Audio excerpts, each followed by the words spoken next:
Wawasan Nusantara. Wawasan Nusantara diambil dari bahasa Jawa wawas yang artinya pandangan atau tinjauan. Lalu Nusantara diambil dari dua kata, yaitu Nusa dan Antara. Nusa yang berarti pulau atau kesatuan pulau, sedangkan Antara berarti letak dua unsur. Jadi Nusantara adalah kesatuan kepulauan yang terletak di antara dua benua.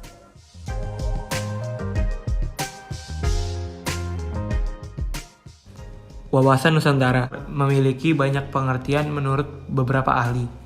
Yang pertama, menurut Profesor Wan Usman, yaitu cara pandang bangsa Indonesia mengenai diri dan tanah airnya sebagai negara kepulauan. Yang kedua, menurut GBMN 1998, yaitu cara pandang dan sikap bangsa Indonesia mengenai diri dan lingkungannya dengan dalam penyelenggaraan kehidupan bermasyarakat, berbangsa, dan bernegara. Yang ketiga, menurut kelompok kerja Wawasan Nusantara, yaitu cara pandang dan sikap bangsa Indonesia mengenai diri dan lingkungannya yang serba beragam dan bernilai strategis, dengan mengutamakan kesatuan dan persatuan.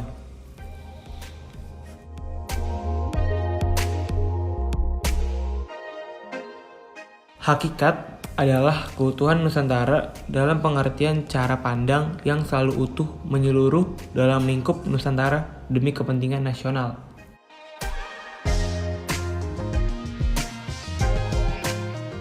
Asas merupakan ketentuan atau kaidah dasar yang harus dipatuhi, ditaati, dan dipelihara, dan diciptakan demi taat dan setianya komponen bangsa Indonesia terhadap kesepakatan bersama.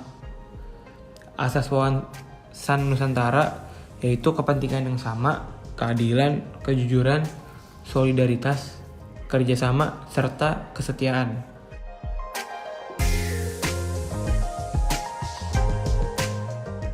Kedudukan, fungsi, dan tujuan wawasan Nusantara. Pertama, kedudukan, yaitu sebagai wawasan nasional bangsa Indonesia merupakan ajaran diyakini kebenarannya oleh rakyatnya. Fungsinya sebagai pedoman, motivasi, dan dorongan. Tujuannya sendiri yaitu nasionalisme yang tinggi di segala aspek kehidupan.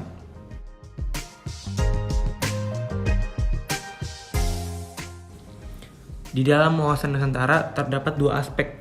Yang pertama aspek Trigatra, lalu yang kedua adalah aspek Pancagatra.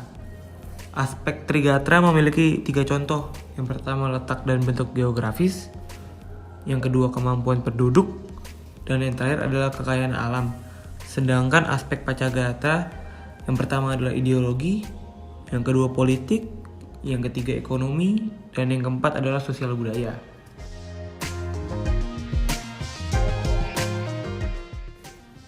Hubungan antar gatra. Yang pertama gatra geografi, yang kedua antar gatra geografi dan kependudukan, yang ketiga, antar gatra kependudukan dan kekayaan alam. Yang keempat, hubungan antar gatra dan pancagatra.